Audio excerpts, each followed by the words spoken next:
신천지의 모략 전도에 빠져 잃어버린 청춘을 돌려달라는 내용의 청춘 반환 소송이 1, 2차에 이어 세 번째로 진행됩니다. 종교 사기 포교를 처벌하기 위한 법적 근거도 함께 마련해 나갈 예정입니다. CBS 기획보도 1.5도씨 아담의 미래. 오늘은 마지막 시간으로 기후위기 시대를 살아가는 그리스도인들의 소명을 되새겨봅니다.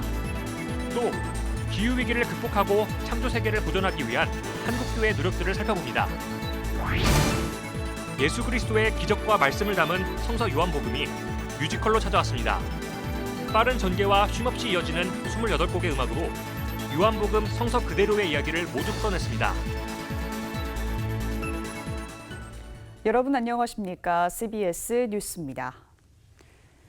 신천지를 상대로 한 신천지 피해자들의 손해배상 청구 소송, 이른바 청춘 반환 소송이 1, 2차에 이어 세 번째로 진행됩니다.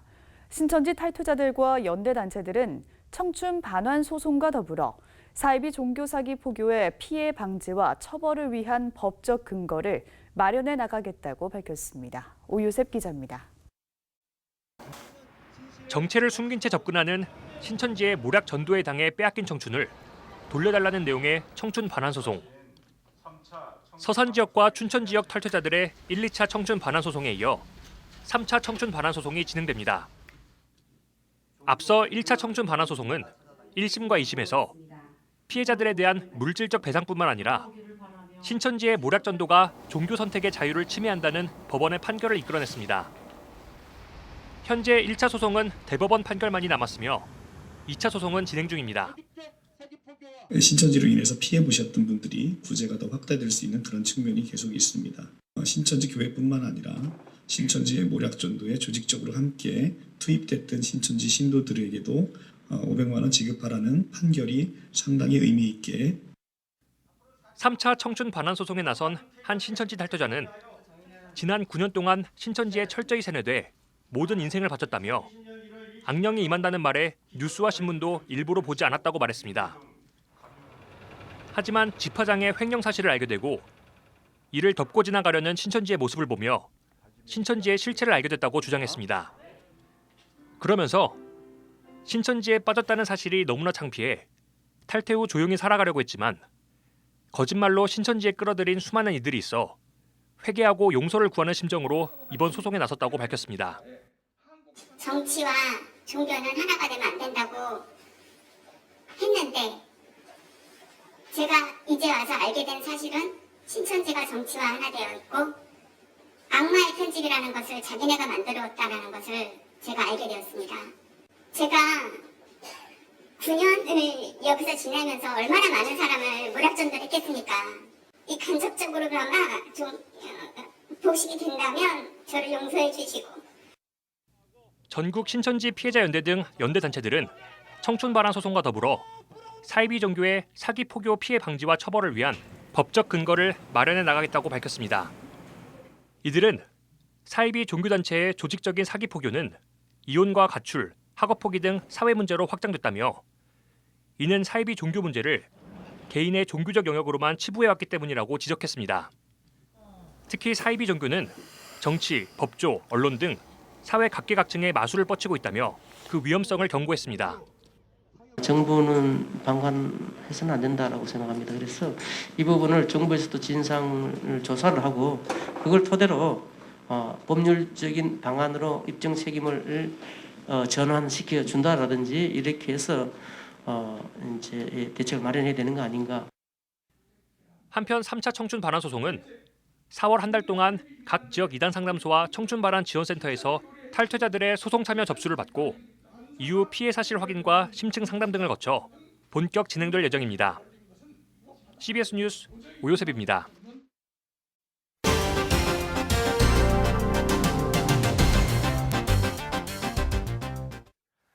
기후위기 극복과 창조세계 보전은 일촉즉발 기후위기 시대를 살아가는 그리스도인들의 또 다른 신앙 고백입니다. CBS 기획 1.5도씨 아담의 미래. 오늘은 마지막 시간으로 기후위기 시대를 살아가는 그리스도인들의 소명을 되새겨봅니다. 송주열 기자입니다. 종교개혁자 루터는 하나님은 성서에만 복음을 남기지 않고 자연에도 복음을 남기셨다고 말했습니다. 루터가 하나님은 성서에만 복음을 남기지 않고 이 자연들 속에도 복음을 남기셨다는 놀라운 표현을 했는데, 이 성경이 듣는 말씀이라면 자연은 보는 말씀인데요. 한국교회는 1980년대 초부터 지속적으로 우리 사회 각종 환경 문제에 관심을 기울여 왔습니다. 창조 세계를 보존해야 하는 그리스도인들의 사명 때문입니다.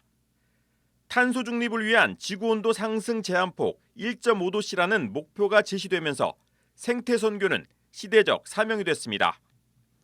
한국기독교교회협의회는 올해 초 이러한 신앙 고백을 바탕으로 기독교 기후위기 신학포럼, 기독교 환경운동연대와 함께 한국교회 2050 탄소 중립을 위한 생태교회 매뉴얼을 출간했습니다.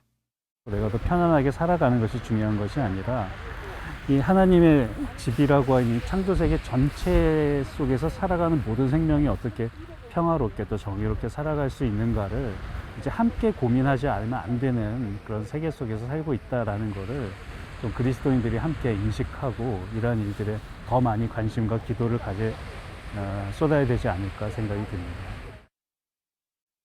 생태교회 매뉴얼은 생태교회를 위한 예배, 교육, 선교 등 3가지 주제로 구성됐으며 기후위기 시대에 한국교회에 요청되는 교육과 생태적 선교의 실천 방향을 제시했습니다. 기독교 환경운동단체들은 기존 녹색교회 운동을 확대해 생활 속 생태 영성을 실천하는 환경 선교사를 양성하고 있습니다. 지금 이 시대는 기후에 대해서, 환경에 대해서 관심을 가지지 않을 수 없을 것 같습니다. 그래서 이것을 교회에서 어떻게 좀 적용을 해볼까 고민하던 중에 자연동 조연동네 만들기 교회연합에서 이 강좌를 개설했다는 소식을 듣고 기쁜 마음으로 참여하게 되었습니다. 또 기후위기 기독교 비상행동을 결성해 우리 사회 곳곳에서 탄소 중립 실천을 위해 모니터링을 강화하고 있습니다. 지역사회의 소외된 목소리를 대변하기도 합니다. 아름다운 땅, 그러나 지금은 고통 한가운데 있는 이 땅의 기후위기 기독교 행동에서 많은 목사님들 이렇게 이 자리에 오셔서 이 땅의 석탄화력이 중단되기를, 또 엊그제 시작이 또 된 핵발전소가 발을 못 붙이도록 이렇게 한 걸음에 달려오신 데 대해서 감사드립니다. 한국기독교장로회는 국내 교단 가운데 처음으로 총회 차원에서 기후위기 극복과 창조세계 보존을 위한 한국기독교장로회 탄소 중립선언을 채택했습니다. 생태 공동체 운동본부를 만들고 기장 기후포럼을 통해 농촌과 도시, 세대별 구체적인 목표와 실천 방안을 모색하고 있습니다. 오는 8월 독일 까를스루에에서 열리는 세계교회협의회 11차 총회는 전 세계 교회들이 전 지구적 기후위기 대응을 위해 연대하고 미룰 수 없는 지상명령을 위해 일치를 모색하는 자리가 될 것으로 예상됩니다. 그리스도의 사랑이 세상을 화해와 일치로 이끄신다는 이 주제인데요. 우리 기독교가 세상을 파멸로 몰고 가는 악의 세력에 저항하는 거룩한 사랑의 운동이다. 이제 그런 정의가 있는데 이 최악에는 최선으로 대응해야 된다고, 이런 전쟁, 미움, 증오, 탐욕, 이제 이런 세력과 대응하기 위해서는 정말 성경이 이야기하고 있는 이런 성령의 이런 에너지들과 사랑의 힘이 발휘돼야 될 시대라고 생각이 들고요. 기후위기 극복을 위한 생태 선교, 창조 신앙을 고백하는 그리스도인들의 시대적 소명이 되고 있습니다. CBS 뉴스 송별입니다. 예수 그리스도의 기적과 말씀을 담은 성서 요한복음이 뮤지컬로 찾아왔습니다. 2시간 40분 동안 빠른 장면 전환과 끊임없는 음악으로 요한복음 그대로를 무대에 펼쳐 보입니다. 천수연 기자가 소개합니다. 바위의 기대에 피곤함을 달래던 한 남자. 물동이를 들고 나타난 여인에게 물을 요구합니다. 비아냥거리며 경계하는 여인에게 남자는 뜬금없는 말을 던집니다.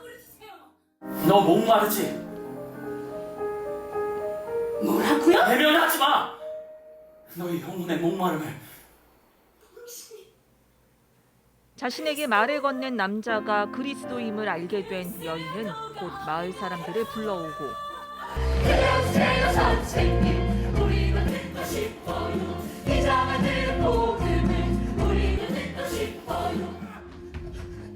병든 아들을 고쳐달라며 왕의 신하가 찾아옵니다. 가거라. 너의 아들의 병이 나았다. 하지만 이 기적이 믿음의 근거가 될 수 없다. 예수 그리스도의 이적과 말씀을 공연으로 만나는 뮤지컬 요한복음이 관객들을 찾아왔습니다. 공연 시간만 2시간 40분, 빠른 전개와 쉼없이 이어지는 28곡의 음악으로 요한복음 성서 그대로의 이야기를 모두 풀어냈습니다. 모든 사람들이 보게 될 말씀의 영광이 이 작품의 슬로건입니다. 말씀 그대로가 갖고 있는 문화예술 콘텐츠를 통해서 말씀의 힘과 감동을 누리게 하자라고 하는 좀 되게 광호한 목표였죠. 지난 가을 초연해 83회 공연한 첫 시즌에는 코로나19 기간임에도 객석 점유율 99%를 기록하며 호평을 받았습니다. 각 사람의 형편과 사정에 따라 각기 다른 말씀으로 다가오는 예수님을 새 시즌의 관객들도 만나길 기대했습니다.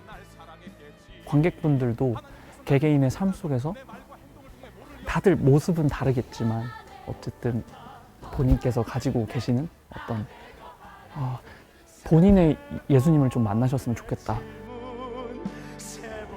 광해 아트센터는 일상적인 신앙생활이 어려운 요즘 공연을 통해 말씀이 갖고 있는 힘을 한국교회가 함께 경험하길 기대한다고 밝혔습니다.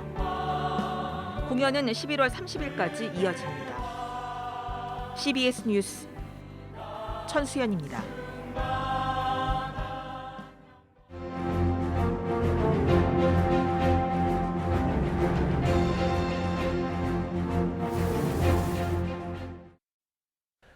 러시아가 우크라이나를 침공한 지 37일째입니다.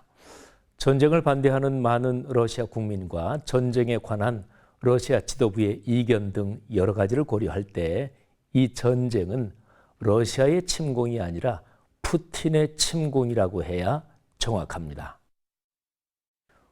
우리나라에서는 러시아의 서쪽에서 일어난 동유럽의 전쟁 정도로 인식하는 사람이 많은 것 같은데 동유럽과 북유럽 국가들뿐 아니라 독일을 비롯한 유럽연합 및 나토의 중심국 지도자들 언급처럼 정확하게 유럽 전쟁입니다.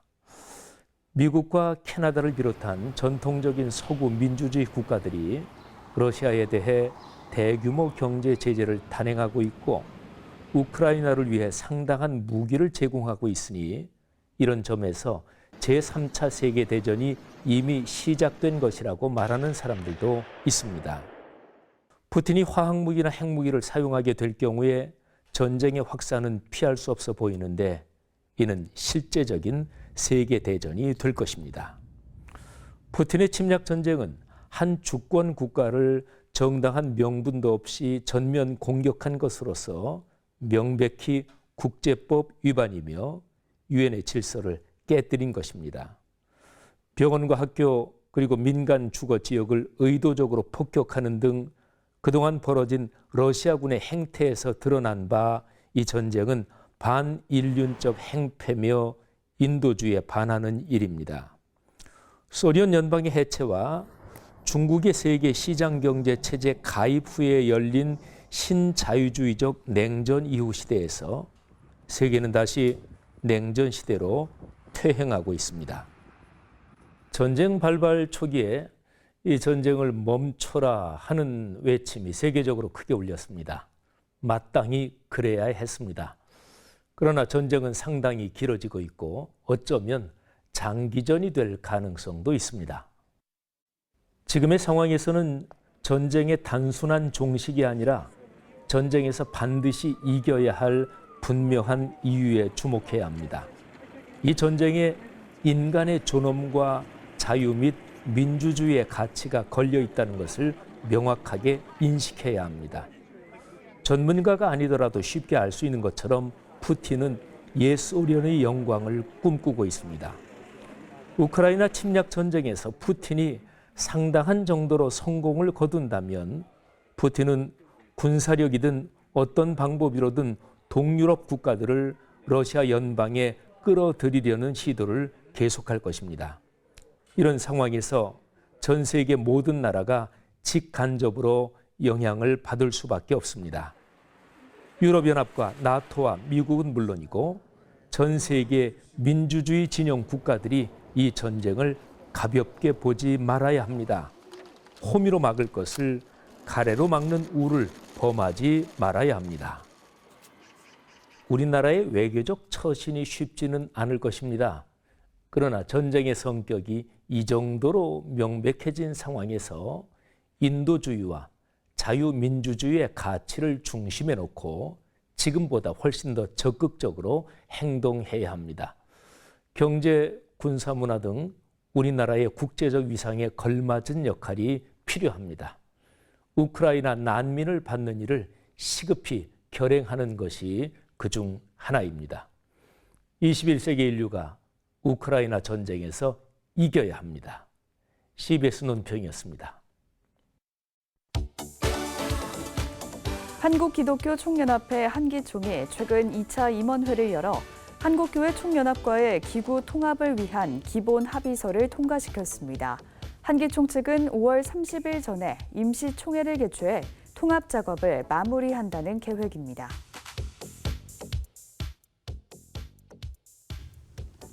한반도 종전선언 캠페인은 최근 서울 종로구 통이동 대통령직 인수위원회 앞에서 기자회견을 열고 윤석열 당선인과 새 정부에게 남북 북미 합의를 존중하고 이행하라고 요청했습니다.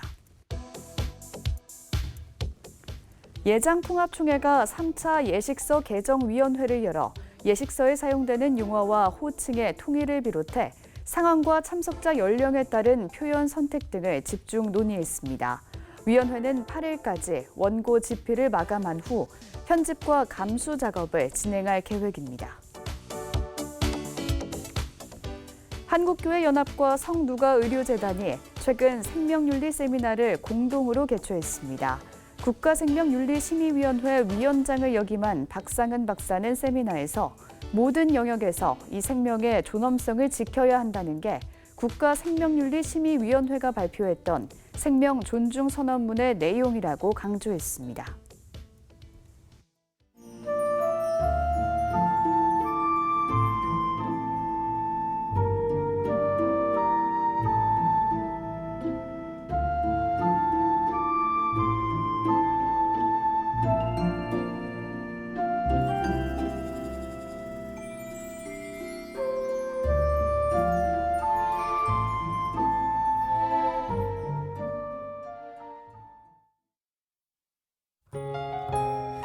내일도 오늘처럼 쌀쌀하겠습니다. 내륙 지역을 중심으로 일교차가 15도 이상으로 매우 크겠습니다. 건강관리에 유의하셔야겠습니다.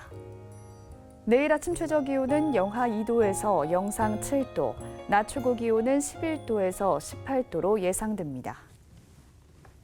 이상으로 뉴스를 마칩니다. 함께해 주신 여러분 고맙습니다.